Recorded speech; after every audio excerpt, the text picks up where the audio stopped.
सुद्धा सोडले नाही। तुम्ही लोकांना प्रचंड त्रास दिला। आता लोकांना वाटतंय लाट मराठ्यांची आणि मराठी एकीकडून आले, आता कोणाला द्यायची गरज नाही। आणि सत्ता आली का गेली का तुम्हाला सांगतो कोणाला द्यायची गरज नाही। आपली सरकारपेक्षा शक्ती मराठ्यांची मोठी। काय व्यायचं समज आहे कोणाला?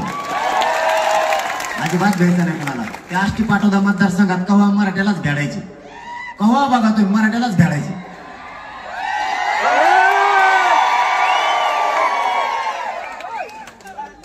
कुणी उठा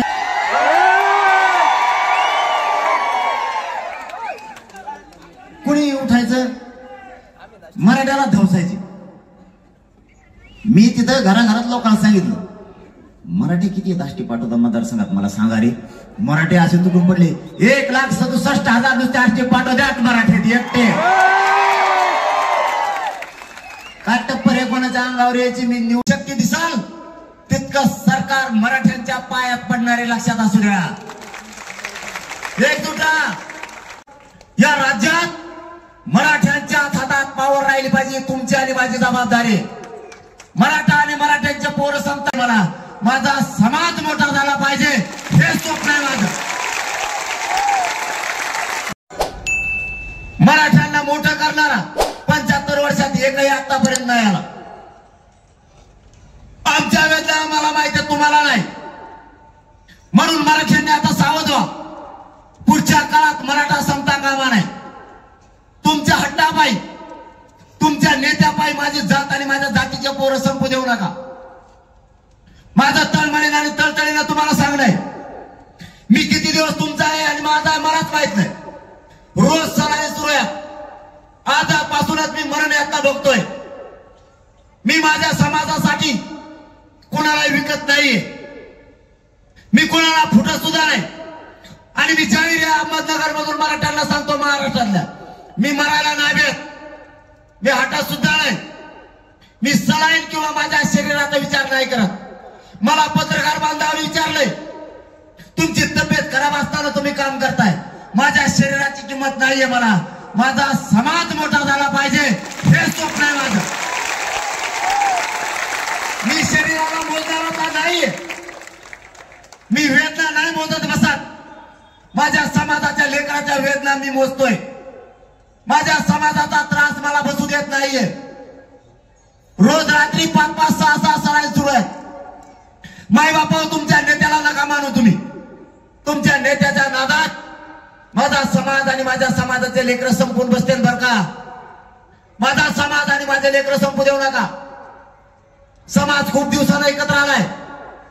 माझ्या नंतर ही लढाई तुम्हाला चालवायची, हा विचार मोडू द्यायचा नाही आणि हा समाजही संपू द्यायचा नाही। मी आहे तोपर्यंत माझा शब्द तुम्हाला तुमची मान खाली होईल असं एकही पाऊल उचलणार नाही। तुमची शक्ती वाढवल्याशिवाय मी गप्प बसत नाही। मराठ्यांची ताकद आणि शक्ती वाढवायची। या राज्यात मराठ्यांच्या हातात पावर राहिली पाहिजे। तुमची आणि माझी जबाबदारी। मराठा आणि मराठ्यांच्या पोरं समता कामा नाही। घराघरातले मराठे जागे व्हा। घरात बसू नका, टीव्हीला बसून बघून भाषण ऐकू नका, मोबाईल वरती शेतात बसून भाषण नका ऐकू, बिल्डिंग वर बघू नका, आता फ्लॅट मधून बघू नका। घराच्या खाली यायची वेळ आली, कारण दुनिया पूर्ण बदलली। इथं तुम्हाला एकजूट दाखवायला लागते। तुमची जितकी शक्ती दिसाल तितकं सरकार मराठ्यांच्या पायात पडणारे लक्षात असू द्या। एकजुटा माझी एवढीच तुम्हाला विनंती आहे, तुम्ही शक्ती कमी होऊ देऊ नका। घराघरातले सगळे मराठे महिना 2 महिन्याला एकत्र येत जा। एक दिवस काम बुडील्यामुळे तुमच्या समाजाचं कल्याण होणार नसलं तर काम बुडवत चला। सातत्याने ही संघर्ष करायचा आहे, शांततेत करायचा, कुठे उद्रेक होऊ द्यायचा नाही। परंतु जात मोठी करायची या जातीसाठी आणि या जातीच्या लेकरासाठी। लेकरा माझा शब्द आहे, मरेपर्यंत मी तुमच्याशी गद्दारी करत नाही। तुमची मान ताट मानेनं तुम्ही चलाल हेच काम तुमचा मुलगा मनोज जरांगे म्हणून करा। माझ्या समाजाकडून अपेक्षा आहेत, माझ्याकडून। माझा समाज मला बोलताना बोलतोय, आता तुमच्याकडूनच अपेक्षा। मी माझ्या समाजाला शब्द दिलाय, तुमच्या शब्दाला कुठेच मी डाग लागू देणार नाही। खानदानी तुमची रक्ताची औलाद येई, क्षत्रिय मराठा आहे, तुमच्याशी आयुष्य फार गद्दारी नाही करणार. यांच्या तुम्ही अशीच एकजूट राहा. या सरकारच्या मुंडक्यावर पाय देऊन तुम्हाला ओबीसीतून आरक्षण दिल्याशिवाय मी हटत नाही. शब्द देतो आणि थांबतो. धन्यवाद. जय शिवराय.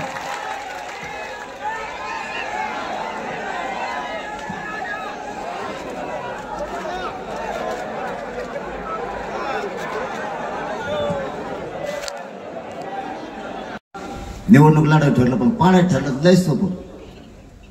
113 आमदारच येत नाहीत त्यांची. खलास बुकटाच सगळा ह्याकडे त्याकडे. पाडापाडी लय सोपी. मला वाटतं पाडापाडीच करावं आपण. हा उभा करण्यापेक्षा पाडापाडीत लय मजा आहे. जो आपल्या विचाराचा आहे, जो आपल्या समाजाच्या पाठीशी उभा राहतोय, जो आरक्षण देणार आहे त्याला निवडून द्यायचं. बरं आपण जाऊन तो माणसाला एवढं बार जे होईल ते होईल. आपले पडते नाही त्यांचे पडते.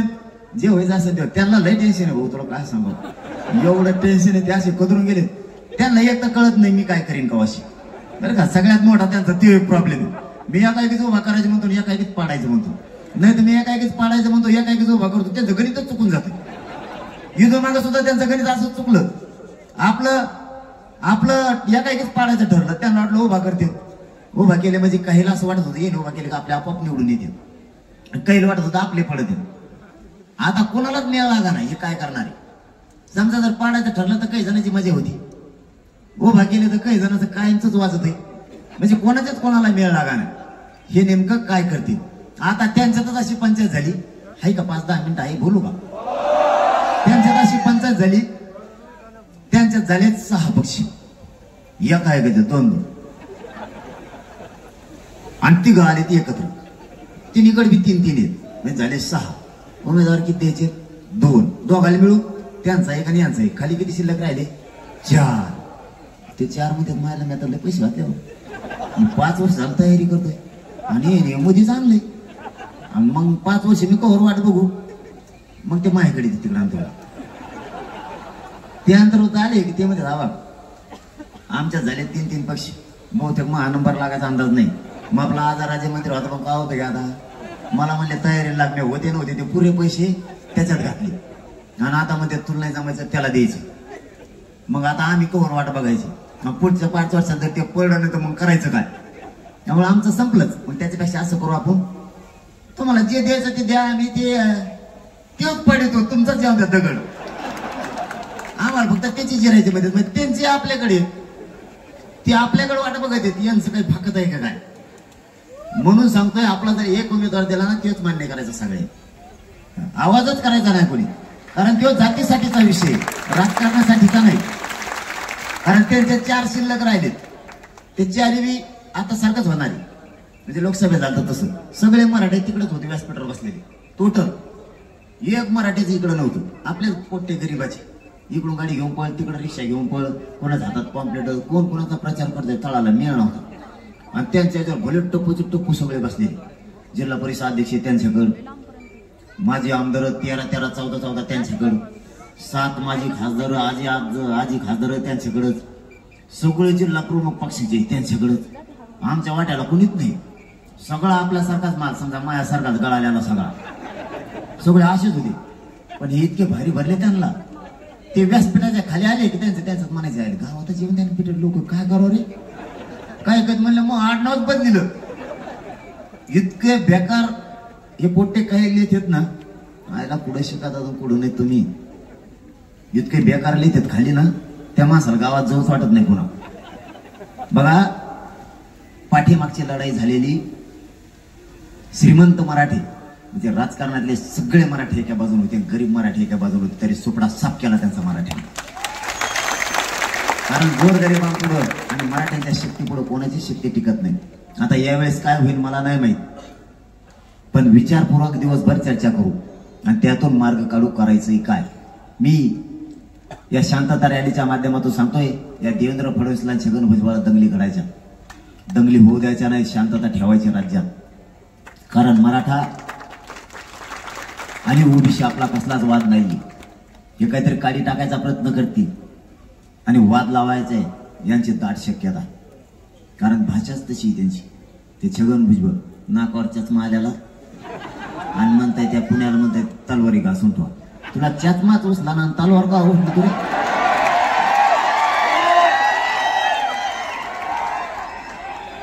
काय म्हणावं हे कळत नाही. इतकं बधीर डोक्याचं आहे ना.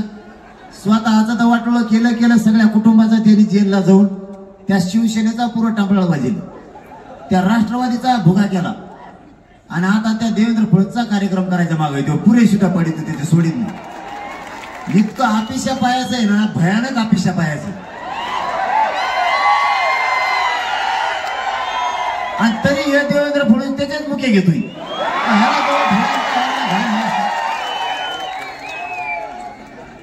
तो ज्या मतदारसंघात नाही ना त्याला देवेंद्र फडणवीस ते सीटच पाडायचं. जाय म्हणा घेऊन, तुला जिकडे घेऊन जाय तिकडे घेऊन जाय. यावल्यात तर ते येत नाही. यावल्यातल्याला जरी मी मला त्याला निवडून आणा तरी ते लोक त्याला पाडले सोडितच नाही. इतके बिघडलेत ना ते म्हणतात पाटील काही सांगा ह्या बारीने, याला पाडायचं म्हणजे पाडायचं. ते गिरीश महाजनला तशीच मस्ती होती. 15 रुपयाचा बेल्ट ती चलत होती. त्याला माहितच नव्हतं गणित तो कोणाच्या जीवावर निवडून येतो. पण तिथले मराठी काय सोपे नाहीत, शेवटी ते कुणबी आहेत पण मराठी आहेत ना. आपला त्यांचा रक्त एक आहे. तिथले दोन्हीत नगराध्यक्ष माझ्याकडे आले आणि त्यांनी सांगितलं पाटील ते इतकं खालच्या दर्जाचं बोलला ना आमच्या काळजाला लागला. शेवटी आम्हाला तुमचा स्वाभिमान एवढ्यासाठीच आहे की तुम्ही हे समाज तरी एकत्र केला. आम्हाला आरक्षणाची नाही गरज, आरक्षण आम्हाला आहे, पण शेवटी आम्ही कुणबी बी असलो तरी मराठी आणि हे मराठा समाज एक केल्यामुळे आम्हाला तुमचा स्वाभिमान आहे म्हणून आम्ही तुमच्याकडे आलो. आणि त्यांनी असं सांगितलं तुम्ही फक्त हा माना, या बारे पाडतोच आणि त्याला. त्याचं कारण सांगितलं मला त्यांनी. 1,36,000 नुसता मराठा आहे तिथे, 1,36,000 आणि याच 1300 का काय मतदान आहे फक्त. 1,36,000 कुठं 1300 कुठं आणि मराठ्याच्या जेव्हा होतं. आता मला सांगा 5,000ची लीड तोडायला जर एवढा फेस पडत असेल तर 1,36,000ची लीड तोडायला अफगाणिस्तानातच जावं लागेल तुला. इथं तिथं राहायचं कामच नाही.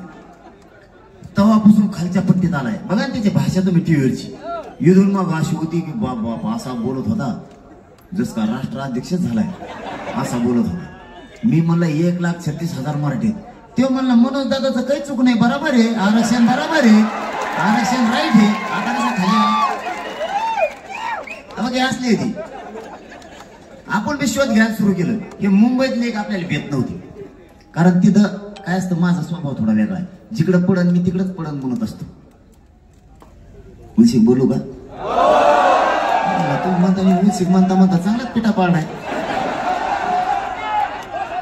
काय मी जिथं पडतं तिथंच पडतं म्हणत असतो. पण मुंबईत हे आपण 10-11 दिवसात एक मोहीम सुरू केली, कोणालाच माहित नाही. महाराष्ट्रातून मुंबईत मराठी गेलेले किती आहेत?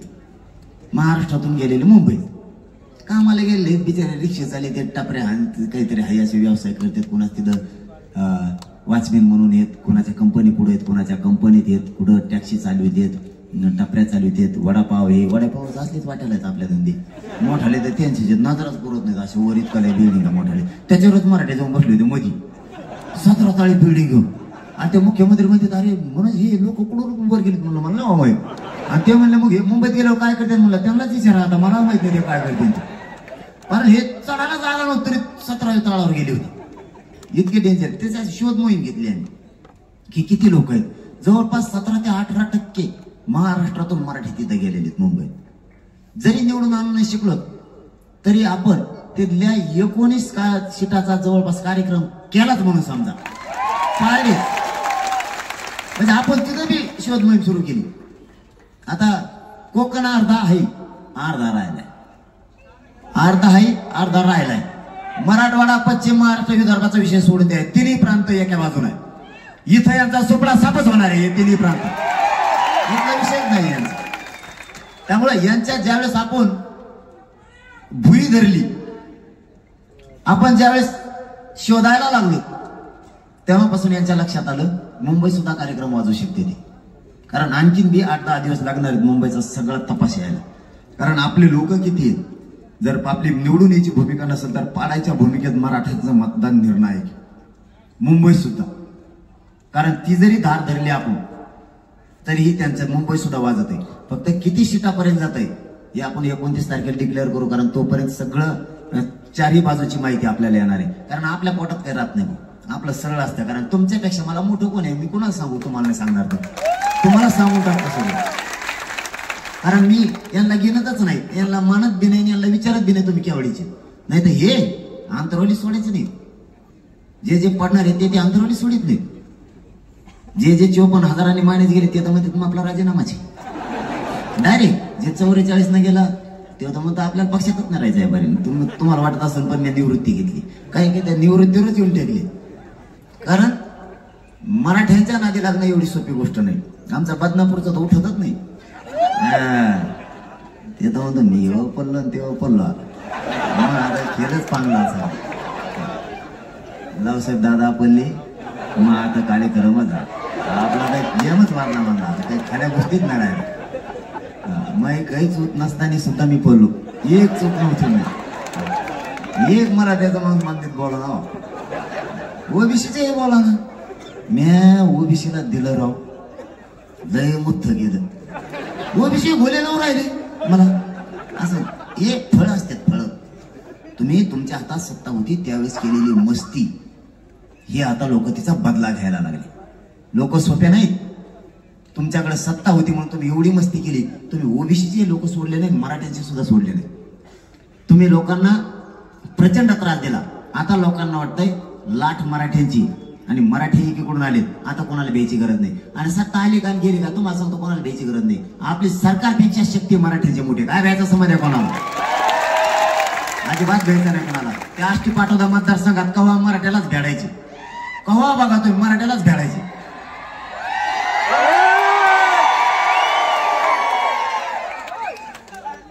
कुणी उठायचं मराठ्याला धवसायचे. मी तिथं घराघरात लोकांना सांगितलं मराठी किती आहेत आष्टी पाटोदा मतदारसंघात मला सांगा रे. मराठी असे तुटून पडले 1,67,000 नुसते आष्टी पाटोद्यात मराठीत एकटे. काय टप्पर आहे कोणाच्या अंगावर यायची, मी निवडून यायची. पण तुमच्या हातात गोष्टी आहेत सगळ्या. चुका मराठ्यांनी केल्या. आपली शक्ती किती आपण बघितलीच नाही. आपण आपल्याला स्वतःला कधी जाणून घेतलंच नाही. पहिल्यापासून मराठ्यांना सवय लागली शक्ती असताना सुद्धा त्या शक्तीचा दुरुपयोग आपल्या जातीच्या विरोधात करायचा. आपली जात संपली नाही पाहिजे यासाठी आपल्या शक्तीचा उपयोग झाला पाहिजे. आपले पोरं संपले नाही पाहिजेत याच्यासाठी आपला उपयोग झाला पाहिजे. आपला समाज मोठा करणं आपली जबाबदारी. ही शक्ती त्यांच्या बाजूने उभा केली म्हणून ह्या लोकांनी आपल्यावरती अन्याय केला. आता पुढच्या काळात हे होऊ नाही द्यायचं. आपली शक्ती आपल्या जातीला मोठं करायला आणि आपले पोरं मोठा करायला लाच वापरायची. अजिबात शक्ती वायाला घालायची नाही. आता दुसऱ्यासाठी आपल्या भूमिकेवर आपण ठाम व्हा आता. कारण हे पक्षाचे लोक आणि या पक्षातले नेते हे पक्षाला आणि पक्षाच्या नेत्याला बाप मानायला लागले. खरं तर आपण जातीला बाप मानला पाहिजे. आणि पक्षाला आणि नेत्याला बाप मानायला सुरुवात केली. त्यामुळे मराठ्यांनी आता स्वतःच्या पोराच्या आणि जातीच्या बाजूने उभा राहा. एवढी मोठी शक्ती आपली आहे. या राज्यात 6 ते 7 करोड एकटा मराठा आहे. 50-55% एकटा मराठा आहे. सगळ्याची पाठ पुरवण्याची हिंमत एकट्या मराठ्याची कोणाची गरज सुद्धा नाही आपल्याला. फक्त स्वतःच्या शक्तीची जाणीव ठेवा आणि आपलेच लोक मोठं करायचं शिका. शक्ती शोधत चला. कोणाला पाय लावायचा नाही, पण कोणी पाय लावला तर 1 इंच सुद्धा मागे सरकायचं नाही. कारण या राज्यात आपण काय नुसतं अन्याय सहन करण्यासाठी जन्म घेतलेला नाही. आपलं हक्काचं आरक्षण असतानाही दुसऱ्याला दिलं गेलं. 16% आरक्षण मराठ्यांचं हक्काचं 1954 दिलं गेलं. मराठ्यांच्या पोरांच्या वाटोळं झालं. ओबीसी आरक्षणात 180 जाती घातल्या. त्यानंतर त्या जाती आज 350 ते 450 जाती झाल्या. म्हणजे यांच्या एका जातीची बाकीच्या 16-17 जाती घातलेल्या पोट जाती आणि उपजाती म्हणून घातल्या. 83 क्रमांकाला कुणबी आहे. कुणबीचा आणि मराठ्यांचा व्यवसाय एकच. शेती व्यवसायाच्या आधारावर आरक्षण दिलं गेलं, पण कुणबीलाच दिलं. मराठ्यांचा आणि कुणबीचा व्यवसाय एक आहे. मग मराठ्यांची पोटजात कुणबी होत नाही का? होत असूनही यांनी आपल्याला आरक्षण दिलं नाही. सातारा संस्थानच्या गॅजेटमध्ये सुद्धा मराठा आणि कुणबी एक आहे. हैदराबाद संस्थानच्या गॅजेटमध्ये सगळा मराठा आरक्षणात आहे. बॉम्बे गव्हर्नमेंटचा जेवढा प्रांत होता त्या प्रांतामधला सगळा मराठा कुणबी आहे. तरी मराठ्यांना आरक्षण दिलं गेलं नाही. आणि ज्यांच्या कोणाच्या शासकीय सरकारी नोंदीच नाहीयेत त्यांना आरक्षण दिलं गेलं. ही न्याय आहे या राज्यात. ज्याच्या नोंदी त्याच्या रद्द करा म्हणतात, आणि ज्याची कुठे नोंदच सरकारी नाहीये त्यांच्या बढत्या होत आहेत. ही या राज्यात न्याय. म्हणून मराठ्यांनी शक्ती ओळखा आणि मुलाच्या बाजूला उभा राहा. जात संपू देऊ नका. जात संपले तर तुम्हाला विचारणार कोणी नाहीये. आजकालचं युग बदललंय. कोण कोणाच्या बाजूला नाही उभा राहत, कोण कोणाला नाही साथ देत. स्वतःचा स्वार्थ भागेपर्यंत सगळे बाबा म्हणतायत, आणि एकदा स्वार्थ भागला की ज्या ताटात खाल्लं त्या ताटात पाय द्यायला सुरुवात केली. जरा शहाणपणाची भूमिका मराठी घ्या. घरातून बघायचं आता बंद करा. घरात बसून आता आरक्षण मिळणार नाहीये. व्यावसायिक मराठ्यांनी सुद्धा एक दिवस काम सोडत जा. नोकरदार मराठ्यांनी सुद्धा एक दिवस नोकरीला नाही जायचं. व्यापारी व्यवसाय मराठ्यांनी सुद्धा नाही जायचं. शेतकरी मराठ्यांनी एक दिवस कामाला नाही जायचं. कारण जात संकटात सापडली. संकटात सापडलेल्या जातीला आणि त्या पोरांना बाहेर काढायची जबाबदारी तुमची. कोणता नेता, कोणत्या नेत्याला तुम्ही तुमचं म्हणायला लागला? कोणत्या नेत्यासाठी तुम्ही काम करताय? ही कोणती भूमिका मराठ्यांची? कोणता नेता आणि कोणता आमदार आणि मंत्री तुम्हाला नाही मोठं करणार? तुम्ही आमचं त्याला म्हणता कशावरून? ज्या तुमच्या लेकराला आरक्षण लागतंय ते आरक्षण देण्यासाठी विरोध करतायत, मग ती महायुती असो किंवा महाविकास आघाडी असो, हे तुमचे झाले कसे?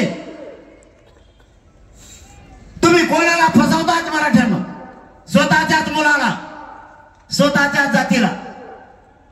तुम्ही आता भान ठेवा आणि विचारात परिवर्तन करा. जे लेकरू आई बापानं कर्ज काढून शिकवलंय, शेतात राबलेत, ऊस तोडलेत, त्यांनी लेकरं शिकवलेत अधिकारी होण्यासाठी, एसटीची पाठी वाचवण्यासाठी नाही. नोकरदार मराठ्यांनी 1-1 रुपया मागे टाकलाय आणि आपले लेकरं शिकवले. त्याला असे आहे माझं लेकरू अधिकारी झालं पाहिजे. कोणता बाप असा आहे, कोणती आई अशी की त्याला वाटतं आपलं लेकरू मोठं होऊ नये. हमाली करणाऱ्या मराठ्यांना वाटतं माझं लेकरू मोठं झालं पाहिजे. टेम्पो ट्रक चालवणाऱ्या ड्रायव्हरांना वाटतं माझं लेकरू मोठं झालं पाहिजे. शिक्षकाला वाटतं माझं लेकरू मोठं झालं पाहिजे. शेती कसणाऱ्या मराठ्यांना वाटतं माझं लेकरू मोठं झालं पाहिजे. रात्रंदिवस पोते उतरून हमाली केली, रक्ताचं पाणी केलं आणि लेकरं शिकवले. त्याचंही स्वप्न आहे माझं लेकरू अधिकारी झालं पाहिजे. असा कोणता मराठा आहे, श्रीमंत असू द्या किंवा गरीब असू द्या, त्याला वाटत नाही माझं लेकरू मोठं होत नाही. मराठ्यांना फसवू नका स्वतःच्या जातीला आणि मुलाला. जे लेकरू 1% लुकतंय ते ढसा घरापर्यंत रण द्यायला लागलाय. त्याच्या अश्रू पुसणार तुम्ही कसे? तुम्ही कधी भानावर येणार आहेत मला हे कळत नाही. तुम्ही का नेत्याला आणि पक्षाला बांधताय आणि तुमचे लेकरं दारिद्र्याच्या खाईत लोटायला लागलात? तो नेता नाही तुमच्या लेकराच्या अश्रू पुसायला येतात. आपल्या बापाची, आपल्या आईची काठी धरायला आपलंच लेकरू लागणार आहे. त्याला मोठं करायचं शिका. ती जात सांभाळा. ती जात तुमच्या संकट काळात तुमच्या पाठीवर हात फिरवणार आहे. हे हरामखोर नेते तुमच्या पाठीवर हात फिरवणार. तुम्ही जरा विचाराने मोठे व्हा, विचारात परिवर्तन करा. कोणत्या नेत्याच्या दबावात यायची गरज नाही. काय बापाची जागिरी नाहीये त्याच्या दबावात यायला. आपली जात आणि आपले लेकर आपल्याला मोठे करायचे. किती दिवसाचा पक्ष आणि नेता. त्या पोरांना जरा जवळ घेऊन विचारून एकदा बघा. ऍडमिशन नाही मिळाल्यावर त्या लेकराच्या पोटात किती आग पडती. बापाने लेकराची समजूत कशी काढायची किंवा लेकराला बापाची कशी काढायची कोणालाच कळत नाही. 1% जर हुकलं तर त्याला वर्षभर 2 वर्ष पुन्हा अभ्यास करावा लागतो. हे मराठ्यांचाच वाट्याला का? मराठ्यांनी असं कोणतं पाप केलं की हे आमच्या वाट्याला आलंय?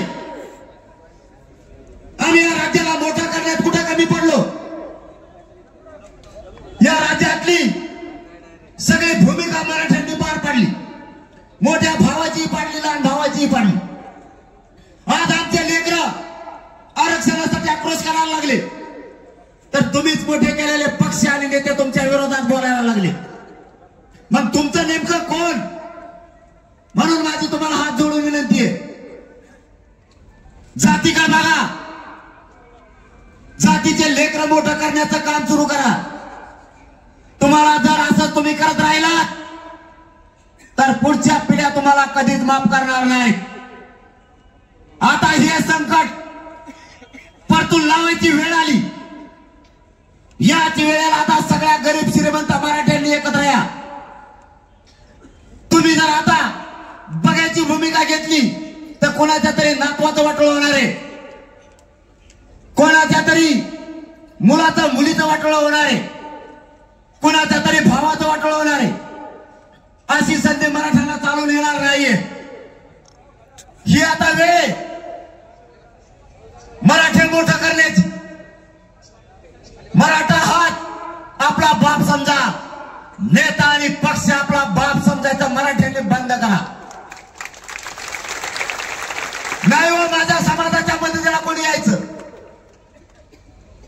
कोणाची मुलगी रडते तर कोणाचा मुलगा रडतोय. लाखाने सुशिक्षित बेकार माझ्या मराठ्यांचे पोरं झाले. आमच्या आई बहिणीचा कंपाळाचा कुंकू आरक्षणासाठी बसलाय. या राज्यकर्त्यांच्या आई बहिणीचं नाही. एकदा त्या घरात जाऊन बघा. ज्याने आत्महत्या केली त्याच्या घरात पाय ठुला तरी आग आग होते अंगाची. कसलाच आनंद त्या घरात नाहीये. त्या लेकराला आपला बाप नाही दिसत. बाप कुठे आहे हे विचारल्यावर त्या आईनं काय उत्तर द्यायचं? कंपाळाचा कुंकू आरक्षणासाठी जाऊन बसलं. लाखो लेकर सुशिक्षित बेकार झालेत. एका घराच्या कोपऱ्यात बसायचं आणि करता पुरुष घरातला गेल्यामुळं त्या अंधारात एकट्या माता माऊलीला रडत बसायचं. तुमच्या आमच्यासाठी बलिदान गेलेत मराठ्यांना. ते तुमचे आमचे लेकर मोठे व्हावेत म्हणून ते आपल्या भावाने आत्महत्या केली. त्याचं बलिदान वाया जाऊ देऊ नका. या राजकारणी लोकांच्या नादी लागून आपल्या लोकांचे मुर्दे पडलेले बदला घ्यायचा आपल्याला. आरक्षणात रूपांतर करायचंय. नाही सहन होते. एखाद्या मुलाचा किंवा मुलीचा जर एखाद्या हॉस्टेलसाठी फोन आला, ऍडमिशनसाठी फोन आला तर इतकं वाईट वाटतं की आपलं हक्काचं आरक्षण असूनही हे लेकर समस्या सांगायला. मराठ्यांच्या शक्ती पुढे कसली सत्ता चालत नाही. तुमचे कॅमेरे लागले असले तर खाली बसा. कॅमेरे सेट करा आणि खाली बसा. काय म्हणजे तुम्हाला त्रास होत नाही, त्यांना नाही. ते हातात बाटल्याचे टोपणं पुढे मोकळ्या बाटल्या आणि त्या अंधारी मला दिसते टोपणं हल्ल्या.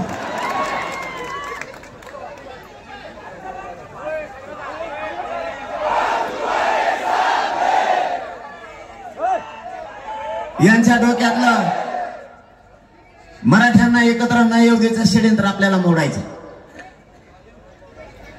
शेवटी या मराठ्यांच्या बळापुढं कसली सत्ता टिकायला तयार नाही. लागेल ते षडयंत्र माझ्या विरोधात यांनी केले. त्याचं कारण होतं की मी एकच धोरण हातात घेतलंय. मराठे एक करायचे आणि मराठ्यांना आयुष्याचं आरक्षण मिळवून द्यायचं. त्यांच्यात आणि आपल्यात एकच फरक आहे मायबाप मराठ्यांना. त्यांना त्यांचा पक्ष आणि नेता मोठा करायचा आहे आणि तुम्ही सुद्धा त्या चुका केल्या आतापर्यंत. सगळे जबाबदार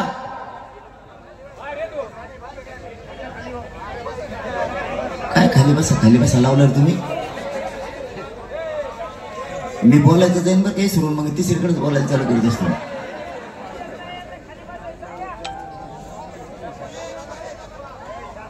आपण सगळ्यांना या लोकांना निवडून दिलं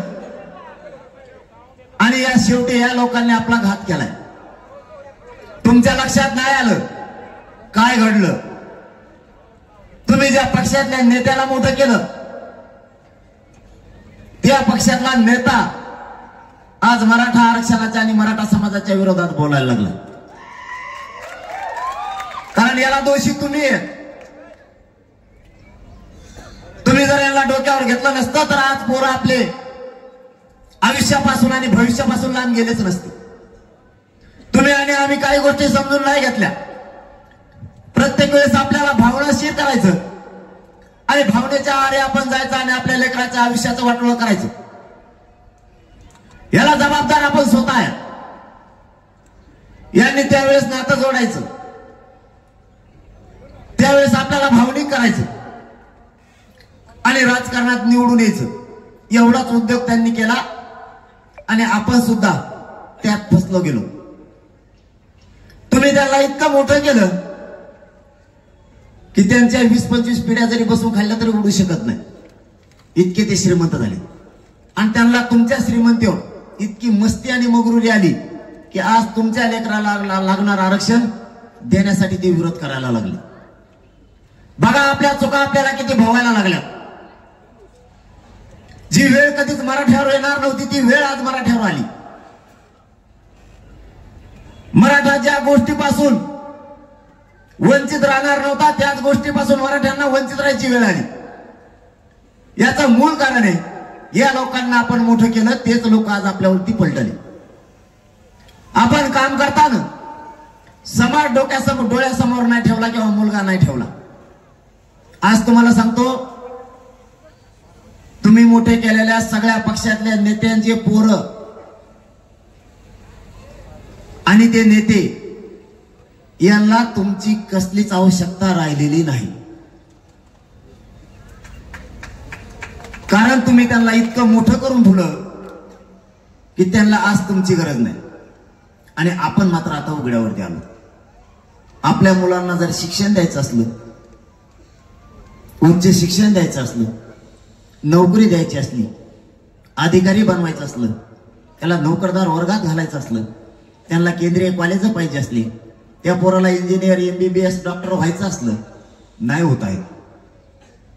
कारण खरा अर्थाळा हे राजकारणी लोकांचा आरक्षणाच्या मध्ये आलाय. आपल्या मराठ्यांचं वाटोळं करायला ह्या सगळ्या पक्षातले नेते जबाबदार आहेत. आता फक्त वेळ आली. किमान अशी संधी येत नाही, आता तरी जागे व्हा. मायबापावर तुम्हाला हात जोडून सांगतो, आपल्या लेकराच्या पाठीशी उभा राहायला कोणी नाही राहिलं बरं का. इतकी भयानक वेळ येऊन बसली की ज्या हरामखोर अवलादी आपण मोठ्या केल्या तेच आपल्या लेकरांच्या मुंडक्यावर पाय द्यायला निघाला. माझ्या मराठ्यांना माझं या अहमदनगरच्या भूमीतून आव्हान आहे, बस करा आता घरी बसायचं. बस झाला आता शेताकडे जायचं. व्यवसाय करणाऱ्या मराठ्यांनी, नोकरदार मराठ्यांनी, शेतकरी मराठ्यांनी, व्यापारी मराठ्यांनी एक एक दिवस जातीसाठी द्यायचं शिका. बघ्याची भूमिका घेऊ नका. एकमेकाला ताकद द्यायचं काम करा, एकमेकाला साथ द्यायचं काम करा. आपली शक्ती आपल्या विरोधात वापरायचं जरा आता बंद करा. हे लोक आपली शक्ती आपल्या विरोधात वापरायला लागलेत. माझी तुम्हाला विनंती आहे, यांचे पोरं इतके मोठे झाले, यांना आता तुमची गरज नाहीये. जर आपण एकत्र नाही राहिलो तर पुढच्या पिढ्या आपल्याला कधीच माफ करणार नाहीत, हे लक्षात असू द्या. मी तळमळीनं तुम्हाला सांगतोय आणि 11-11.5 महिन्यापासून हा लढा सातत्यानं सुरू ठेवलाय. माझ्या मराठा समाजाची शान गेली नाही पाहिजे. माझ्या मराठा समाजाला खाली मान घालायची वेळ नाही आली पाहिजे. म्हणून अहोरात्र झुंज मी त्या ठिकाणी मराठा समाजासाठी सुरू ठेवली. उद्याच्या 29 तारखेला हा लढ्याला 1 वर्ष पूर्ण होत आहे. या देशात इतका सातत्यानं आणि सतत चाललेला इतका मोठा लढा हा भारत देशातला पहिलाच लढा मराठ्यांचा आहे की 1 वर्ष पूर्ण त्याला ताकदीनं सुरू आहे. हे आंदोलन थोडंही कमी नाही झालं, थोडंफार कमी होत असतं. कमी जास्त आंदोलनाची रेष कमी जास्त होती, परंतु हे मराठ्यांचं आंदोलन 1 वर्ष झालं थोडंही कमी होत नाहीये. आज तोच टेम्पो आहे, तितक्याच लाखात मराठी, कोणीच माग हटायला तयार नाही. फक्त एकच सांगतो, एकजूट राहत चला. यांना बोलायला जागा ठेवू नका. नसता तुम्ही बघितलं, थोडीशी चूक दिसली की लोक हिरवायला सुरुवात करतात आपल्या जातीला आणि आपल्या आंदोलनाला. इतके तुटून पडले की लगेच बोलायला सुरुवात केली, म्हणले आंदोलनात गुंडळून टाकलं. डबडतोय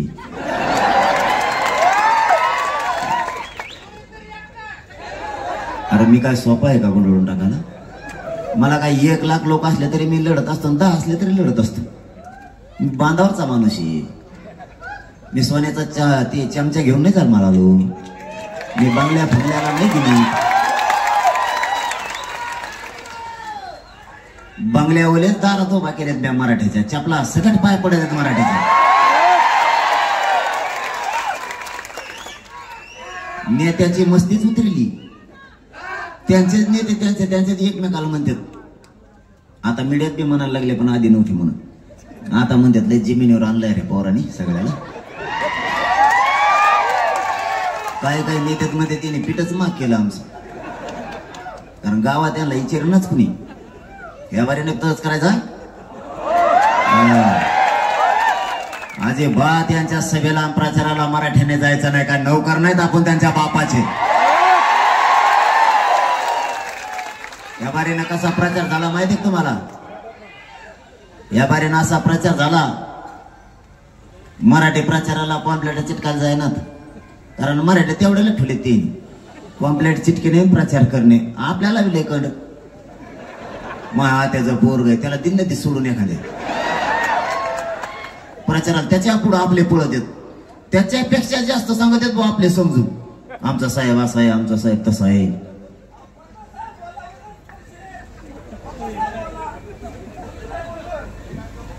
नऊ वाजले काय? 9च्या टायमाला लय आवड असते. मागच्या वेळेस असा प्रचार केला, मराठी आहे ना कुणी मेवणे जमा करून आण प्रचाराला, मामाचे पोरान. त्याला बी गाडी लागायची. ती म्हणला हे नाही पडलं तयार प्रचाराला. ते बी त्याच्यासारखीच गाडी मागत होता तेव्हा प्रचाराला. त्याला स्कॉर्पिओ असला तेव्हा मला स्कॉर्पिओ देतो, आम्ही येऊ नाही मी. असा प्रचार झाला ह्या टायमाला. इतके हाल झाले यांचे. मराठ्यांनी एक आल्यावर काय होतो हे मराठ्यांनी लोकसभेला सिद्ध केलं. आता विधानसभेला बंद करायचं. त्या टायमाला तरी आपण फक्त पाडा म्हणलो होतो. कोणाला पाडा हे सांगितलं पण नाही आपण, तरी मराठी ओळखून घेतलं. असे रपारप पाडीले. त्याच्यामुळे त्यांना येणार झोप. ते दाटून म्हणते आपल्या मागं कुणी नाही. कुणी नसतं एवढी तुमची फजिती झाली असती का? 1 जणाची तर 5,000ची लीड तोडायला इतका फेस पाडा होता. सोपं नाही भाऊ मराठी जणाचे लागल्यावर. यांना यावेळेस तरी, पाठीमागच्या वेळेस तरी पाडा म्हणलो, आता धनाधन नाव घेऊन पाडायचे. ज्याने मराठ्याला त्रास दिला, माझ्या गोरगरिबांना त्रास दिला, माझ्या मराठ्यांना सगळ्या क्षेत्रातल्या नोकरदार क्षेत्रात असणाऱ्या मराठ्यांना त्रास दिला, व्यापारात असणाऱ्या मराठ्यांना त्रास दिला, उद्योग व्यवसायात मोठ्या मोठ्या असणाऱ्या मराठ्यांना त्रास दिला, छोट्या व्यवसायात असणाऱ्या मराठ्यांना त्रास दिला, अधिकारी वर्गात असणाऱ्या मराठ्यांना त्रास दिला, माझ्या शेतकरी मराठ्यांनाही त्रास दिला. त्या त्रास देणारा नेता कोणत्याही जातीचा असो, कोणत्याही पक्षाचा असतो, त्याला यावेळेस सोडायचं नाही, त्याला पाडायचं म्हणजे पाडायचं. यांना त्या जागेवर बसूच द्यायचं नाही. आता त्याच्याशिवाय आपल्या मराठा समाजाची शान वाढत नाही. मराठ्यांची शक्ती वाढवण्याची जबाबदारी तुमची आणि आपल्या खांद्यावर आता होऊन जाऊ द्या. गेल्या वेळेस तरी पाडा म्हणलो, आता नाव घेऊन पाडायचं. मी नुसतं एकदाच पाडा म्हणलो, मुसलमान बी तिकडून म्हणले पाडू. मला यायचे म्हणायचे पाटील पाडू, म्हणलं पाडू तो पाडू. हो ना, पाडू पाडू सगळं असा मसाला झाला हे पाडू पाडू नाही. कोणालाच काही सुद्धा ना. आता त्यांनी रजिस्टर घेतलं एक आणि मंत्रालयाच्या एका मजल्यावर बसत येत आणि ते म्हणतात कसं काय गणित हुकलं. ते म्हणतात मला नाही मिळ लागा ना. ते म्हणले तो व्यासपीठावर तर सगळे लोक होते. ते मला तरी मी बोललो राहो. ते म्हणले तो याकडता कोणीच नव्हतं, तू कसं काय आला. ती मला मिळ लागा ना, मी तो 4 नंबरला होतो. ही मराठ्याची किमया. म्हणजे 4 नंबरचे 1 नंबरला आले आणि 1 नंबरचे 7 नंबरला गेले. इतका उलटा सुलटा कारभार मराठ्यांनी पहिल्यांदा केला. आता जर नाव घेऊन पाडायचं म्हणलं ना, तर तुम्हाला सांगतो असं पाडा ना, दाईक पिढ्या तरी उभं राहिलं पाहिजे होते. त्याच्याशिवाय आपल्याला नाही न्याय. आपल्याला या भूमिकेत जायचं नव्हतं. ही भूमिका आपली नाहीये. आपली भूमिका फक्त आरक्षणाची. आपल्या समाजाला मोठं करायचंय म्हणून आपल्याला आरक्षण पाहिजे. पण हे आरक्षण न देण्यासाठी त्यांनी विरोधी पक्षासह सत्ताधारी सुद्धा एकत्र आले. बघा यांचा डाव. कधी यांना एकमेकाचा विचार पटत नव्हता. कधी काही हे एकमेकाचा चहा सुद्धा पेत नव्हते. हे लोक मराठ्यांना आरक्षण मिळू नये म्हणून एकत्र आले आणि आपलं काय झालेलं नसून आपल्यात गैरसमज पसरेल. माझ्या विरोधात तर षडयंत्रावर षडयंत्र सुरू आहेत. या 2-4 दिवसात देवेंद्र फडणवीसने माझ्या घराला नोटीसच चिटकायला लावली. काय याची चिटकेली कोणाला माहित. आता इथून गेलं वाचित मी. ते गेवरायचं कोणीतरी PS आहे, ते इतकं मला वाटतं लय जातीवाद करायला लागलाय. ते त्याच्या हातानं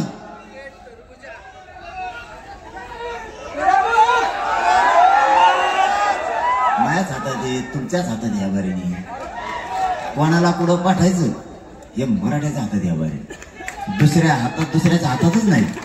विनाकारण काहीच नाही केलं तरी नोटीस. त्या नोटिसात इतक्या झाल्यात ना, मग PhD व्हायची आली हो.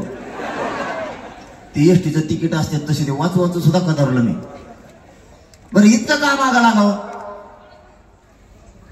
मी असं काय वाईट केलं. गोरगरीब मराठ्यांच्या पोरांना आरक्षण मागितलं म्हणून तुम्ही माझ्या मागा लागला. मी काय केलं ते तरी मला सांगा. माझा नेमका दोष काय. तुम्ही तुमच्या जातीला आरक्षण दिलं त्यावेळेस मराठ्यांनी आनंदाने बघितलं. मी माझ्या मराठा समाजाला आरक्षण मागतोय. आज गावाची गाव मराठ्यांच्या कुणबीत निघायला लागले. हे जर आंदोलन मी सातत्यानं लावून धरलं नसतं तर गावाची गावं मराठ्यांच्या ओबीसी आरक्षणात निघलेच नसते. आज माझ्या मराठा समाजाचा फायदा व्हायला लागलाय. तुम्हाला अडचण काय. तुम्हाला का कधी पैसे मागितले आम्ही. तुम्हाला एखाद्या आंदोलनाला गाडी मागितली. तुम्हाला कधी आंदोलनाला येऊन बसा म्हणलो. तुम्हाला अडचण काय. सागर बंगल्यावर बसल्या बसल्या तुम्हाला झालंय काय. तुम्हाला काही केलंच नाही. आम्ही तुम्हाला बोललोच नाही. नेमकी तुमची अडचण काय. आम्ही काय चुकीचं केलं. माझा समाज मला मोठा करायचा आहे. तुम्ही तुमचा समाज केलाय. तुमची अडचण झाली त्याला मी काय करू. तुमचं दुखणं आहे मला माहित झालं काय ते. त्यांचं एकच दुखणं आहे. मी त्यांना मॅनेज होत नाही आणि फुटत नाही. सगळ्यात मोठं त्यांचं दुखणं आहे. अरे बाबा मला नाही पाहिजे पैसे तुमचे. मला नकोय पद तुमचं. मला माझा समाज माझ्या पाठीशी खंबीर आहे आणि मी लय नशिबाने तुम्हीच माझी खरी संपत्ती आहे, तुम्हीच माझे खरे मायबाप आहे. मला गरज काय तुमच्या पदाची. आणि त्याला हेच जमाना बघ. ते म्हणते हे इतकं कट्टर आहे हे फुटत नाही, म्हणून त्यांनी आमच्यावरती प्राणघातक हल्ला सुद्धा केला होता. तरीही आम्ही मागे सरकारला. आज माझ्या विरोधात SIT आहे, तरीही मी मागे सरकत नाही. हे काम त्यांनी तर केले. याबरोबर त्यांनी छगन भुजबळ याला सुद्धा फोडलं आणि त्याला एक टोळी तयार करायला लावली, फोडाफोडी करायला. आणि त्यांनी काही नेते गोळा केले, लय मोठे गोळा केले तिने, अशी टाबर टोबर लय मोठे गोळा केले. आणि तो मुकादम झाला, टोळी मुकादम छगन भुजबळ. आणि ते असं पागल झालं.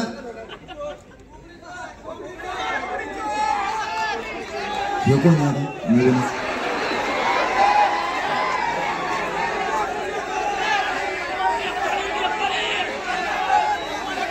आपल्यालाच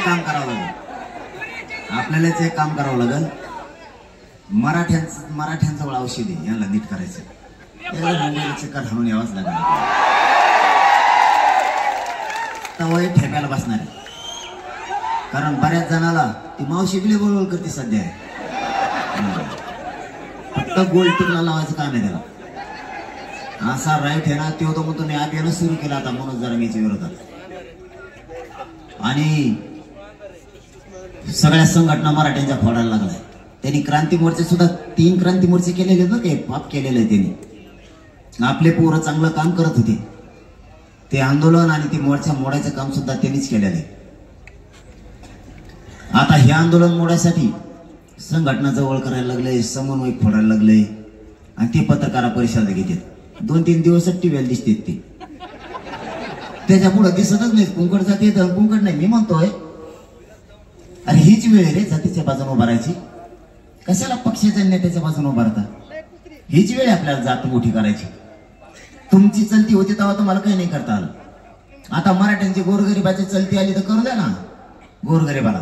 तुम्हाला तुमच्या टायमाला जमलं नाही, दुसऱ्यात घुसलात तुम्ही, ते तुम्हाला जमत नाही. हे मानापानासाठी भुकालेले ना, हे एक दिवस टेम्पोत भरायला पाहिजे. काय वाजत तरी कडीकडीला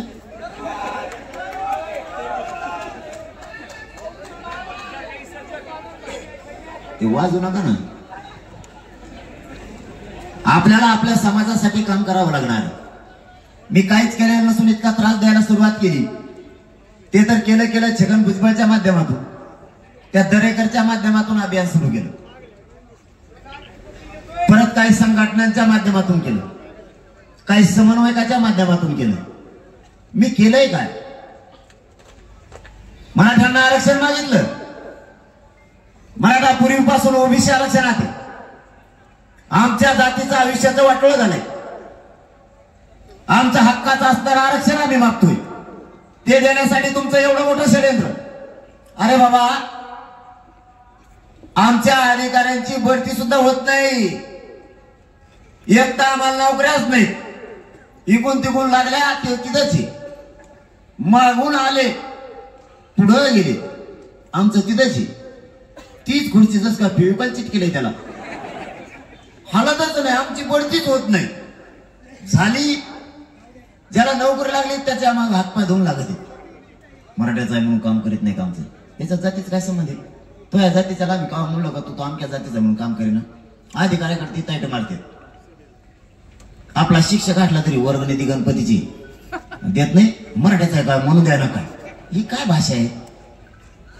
महसूल क्षेत्रात जर मराठ्यांचं असलं, हीच भाषा यांची. आमचं काम का करत नाही? मराठ्याचा म्हणून का? आम्ही तुम्हाला म्हणलो कधी? मराठ्यांना एक गोष्ट लक्षात ठेवा, जात वाचवायचा शिका, मनात परिवर्तन करा. हे त्यांच्या बाजूने उभा राहते नोकरदार वर्गाच्या. आपली जात नोकरदार वर्गाच्या बाजूने उभा राहत नाही, म्हणून आपले लोक सुद्धा संपायला लागलेत आणि एकमेकाला साथ देत नाहीयेत. इथून पुढं कोणत्या अधिकाऱ्यांना, कोणत्या सामान्य मराठ्यांना, व्यावसायिक मराठ्याला त्रास द्यायला लागले ना, एकमेकाने ताकदीने त्यांच्या पाठीमागे उभा राहायचे. दोन पुढे लक्षात असू. कारण बळ द्यायचं शिकत चला. आता ह्या 8-10 महिन्यात कमी झालाय, मी म्हणत नाही जास्त करून आता ते तुम्हाला मराठ्याचं आहे का, कारण कमी केले. कारण मराठे सुद्धा आता ताकदीनं मदतीचं जायला लागले आणि जायचं शिका. आपली भूमिका आपली जातीतली शक्ती वाढवणे, त्यांनी त्यांची वाढवली. मी आजही अहमदनगर जिल्ह्यातून सांगतो, मला आणि माझ्या समाजाला राजकारणात नाही जायचं. आमचा तो पिंड नाहीये. आमची भूमिका आहे आरक्षण समाजाला मिळवून द्यायचं आणि समाज मोठा करायचा. आणि तुम्ही जर नाही दिलं तर आमच्या पुढं पर्याय नाही. मग करायचं काय? जर यांनी आरक्षण नाही दिलं तर राजकारणात गेल्याशिवाय पर्याय नाही. सत्ता आपल्याला कब्जात घ्यावंच लागणार आहे, त्याच्याशिवाय पर्याय नाही. आणि हे सगळ्यांचं म्हणणं आहे. आता मराठ्यांचं म्हणणं आहे, सामान्य दलित बांधवांचं आहे, सामान्य मुस्लिमांचं आहे, 12 बलिदारांचं आहे, होंद्यामध्ये जगला आता. कारण गोरगरिबाची ही आलेली लाट, ही 75 वर्षात गोरगरिबाची लाट आली. असली लाट राज्यात आणि देशात कधीच आली नव्हती, ती मराठींनी आली. सावध राहा, आरक्षण मिळवायचं. बाकीच्या षडयंत्राचं तुम्ही टेन्शनच घेऊ नका. मी 1-2 दिवस ऐकतो कसं षडयंत्र आहे काय बघतो, आणि मला आदल्या दिवशीच माहित होतं कोण कोण काय काय षडयंत्र करायला लागले. दरेकरची बैठक कोणी घ्यायला लावली आणि ह्या षडयंत्रामागं कोण आहे तुम्हाला सांगतो. 2 दिवसाच्या आत आपल्याकडे माहिती येणार. कुठं बैठक झाली, कोणाच्या तिथं झाली, कशामुळे झाली, कोणाकोणाला घ्यायचं सांगितलंय त्याच्यात. आणि देवेंद्र फडणवीस खरोखर त्या षडयंत्राच्या पाठीमागं आहे का, डिटेल माहिती येणार. इथून मग कशा आलते तशी येणारी. कारण त्यांच्यात बी मराठे, त्यांची जात जागी झाली आता. कारण ह्या मराठ्या गोरगरिबांचा कडवटपणा आणि कट्टरपणा बघून सगळ्याच मराठ्यांची जात जागी झाली की जर आपल्या लेकरासाठी, आयुष्यासाठी आपल्याला करायचंय तर हे आरक्षण मिळवून देण्यासाठी ज्या ज्या वर अडचणी यायला लागल्या त्या सांगितल्या पाहिजेत. आणि तेही सांगायला लागले. फक्त मी नाव सांगत नाही, कारण दुसऱ्या वेळेस सांगायचंच बंद होईल. त्याचं नाव सांगितलं त्याच्यामुळं या पुढच्या काळात मराठ्यांनी एकजूट राहा. आता खरी कसोटी. इथून मागे किती ताकदीने एकत्र राहिलं त्यापेक्षा आता आपली मराठ्यांची कसोटी लागली. जर आपलं 29 तारखेला लढायचं किंवा पाडायचं ठरलं तर तुम्हाला ताकदीनं काम करावं लागणार. कारण 29 ऑगस्टला अंतरवालीला बैठक आहे. त्या बैठकीला अहमदनगर जिल्ह्यातल्या प्रत्येक गावातून माणसानं त्या बैठकीला या. कारण त्या बैठकीतून निर्णय बाहेर काढायचा आहे, करायचंय काय. जर पाडायचं ठरलं किंवा उभा करायचं ठरलं तर यावेळेस मराठ्यांनी 100% मतदान करायचं.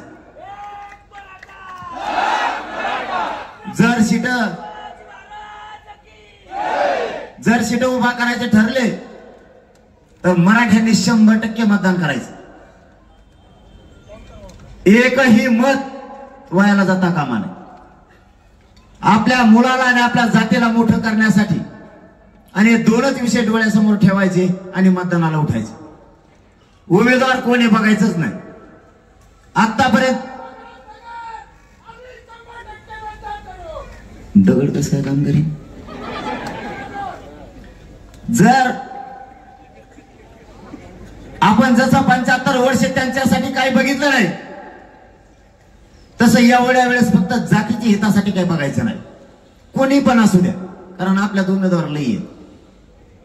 मी तर बेजार झालो हे उमेदवार ऐकू इतका नाद राजकारणाचा असाव नाही. पहिल्यांदा बघितलं वाटलं असं कशाला लफड गड्यात गुंतून घेतलं. माया शेजारी 150 माया गाडीतच 9 येत. मग बघा खेळ आता. कोणी माझ्याकडे एक गाडी आली ती आणि त्या गाडीतलं त्यातलं एक जण म्हणलं मला माझ्याकडे देऊन ठेवा, मग लय चांगलं आहे, मी 100% ह्यावर येईन बरं का. म्हणलं आमचं काही ठरलंच नाही. 29ला ठरलं. हा मला तवा फायना. आणि ते गेलं गाडी पशीच गेलं. त्यातले 4 जण उतरून आले माघारी त्याच गाडीतले. ते म्हणला मोबाईल चांगलं बरं का, माझ्याकडे देऊन ठेवा. उगा त्याच्या गाडीत बसून आलतो म्हणला मी. म्हणजे बघा त्याच्या गाडीत सुद्धा 6 उमेदवार होते. इतका नाद बेकार. आपली भूमिका काय? आपल्याला आपला समाज आणि आपल्या समाजाचे लेकरं मोठे करायचं. राजकारण हा आपला उद्देश नाही. समाज आपल्या डोळ्यासमोर आहे. जर कदाचित ठरलं उमेदवार द्यायचा तर कोणी देऊ द्या, तुमचं त्याचं पटत नसलं तरी मतदान करा. त्याच्याकडे बघू पण नका. त्याने काम नाही केलं माझ्याकडे तुमचं काम मी करून देतो, कचाकच घोड्या लावतो त्याला. जर ठरलं तर कोणीही देऊ द्या. आणि आपण ठरवले आपली जात आणि मुलं मोठे करायचे, त्यासाठी एक उमेदवार दिला, सगळ्यांनी त्याच्या पाठीशी उभं राहायचं. आणि दुसरा इच्छुक असले पाहिजेत, नाही असं नाही. परंतु ज्या ठिकाणी समाजाचा विषय येतो त्या ठिकाणी जर सगळ्याच्या मताने एक ठरलं तर सगळ्यांनी तो मान्य करायचा आहे. तरी तो उभा राहणार असला तर तो जातीसाठी नाही, आपल्या सोबत तो स्वतःच्या स्वार्थासाठी होता असा अर्थ काढायचा. त्याला जातीचं काही देणं घेणं नाही. फक्त त्याला निवडणूक लढवायची होती म्हणून आपल्या सोबत आंदोलनात होता. एकदा जर आपण समाजाने सांगितलं हा, तर त्याच्याच पाठीशी उभा राहायचं. तुम्हाला तिसरा मुद्दा सांगतो. हे राजकारणी इतके हुशार लोक आहेत, हे निवडणुकीच्या टायमाला एखाद्या बाबाला नादी देत आणि त्या बाबाला म्हणते तीर्थयात्रेला घेऊन जाय, तुला ट्रॅव्हल देतो. आणि प्रत्येक मतदारसंघातले 20-30 हजार लोक नेते. आपला समाज आहे बोळा, आपल्या समाजाला वाटतं चला देवधर्म करून यायचं. आणि मग आपलं शिकतोड पडलेलं असतं. कारण 30-40 हजाराचं सोपं नाही, इतके लोक ते बाहेर घेऊन जातात. यावेळेस जर आपलं ठरलं तर एकही माणूस तीर्थक्षेत्राला जाऊ द्यायचा नाही, एक पण नाही. म्हाताऱ्या माणसासहित पोरांनी सगळ्यांनी मतदान एक शिक्का करून घ्यायचं. म्हाताऱ्या माणसं तर उचलून यायचे पण मतदान करायचं. एकदा मतदान झालं की ज्याला तीर्थक्षेत्रावर जायचं ना त्याला मला 5 वर्ष जाय, सगळे देव झाल्याशिवाय माघारी जेवण 5 वर्ष तिकडेच राह. हे मध्ये ठेवायचंच नाही. हे डाव आहे त्यांचे, बोगस मतदान आहे. दुसऱ्या जिल्ह्यातले त्यांच्या मतदार खाली बसा, इकडे खाली बसा म्हणजे बसा खाली, जाऊ द्या. हे समोर उभं राहिले, खाली पण बसा ना तुम्ही. ते मागचे आरडायला लागले. तुम्हाला 4 घंटे चालून काहीच नाही झालं वाटतं रॅलीत. आणखी या महाराष्ट्रातल्या 6 विभागात भेद कशामुळं सुरू केलाय हे मला कळायलाच तयार नाही. मराठवाड्याचा आणि पश्चिम महाराष्ट्राचा कधी काळी काही झालेलंच नाहीये. किंवा पश्चिम महाराष्ट्र असो किंवा विदर्भ खानदेश असो, एकमेकाचं काहीच झालं नाही.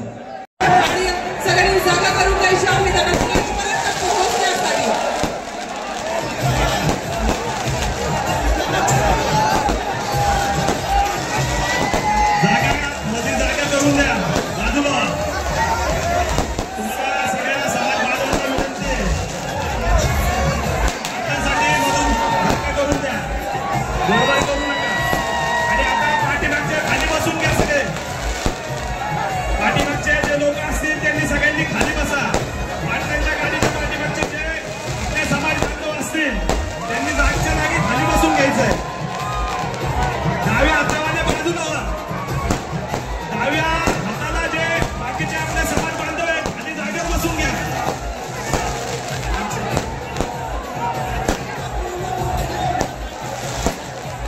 सहकार्य करा.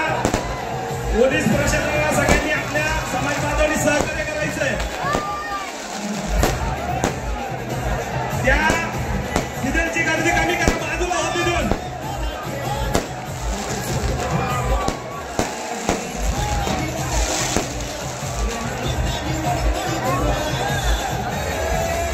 सगळ्यांनी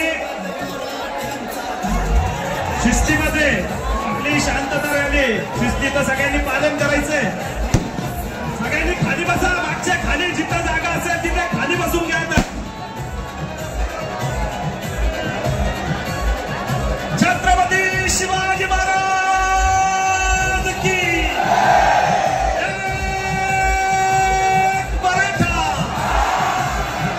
लढाएंगे, जीतेंगे. जय जिजाऊ. शिवाजी महाराजांच्या पुतळ्याचं पूजन करतील, छत्रपती शिवरायांना अभिवादन करतील आणि त्यानंतर दादांचा आपल्या अखंड मराठा समाजाच्या वतीने जाहीर आपण या ठिकाणी सत्कार करणार आहोत. छत्रपती शिवाजी महाराज की जोरदार टाळ्यांचा गजर आपण करूया. दादांना मी विनंती करतो की आपण छत्रपती शिवाजी महाराज यांच्या पुतळ्याला पुष्पहार अर्पण आपण केलेला आहे. छत्रपती शिवरायांच्या पुतळ्याचं पूजन सुरू आहे. छत्रपती शिवाजी महाराज की, छत्रपती शिवाजी महाराज की, छत्रपती संभाजी महाराज की. एक मराठा माननीय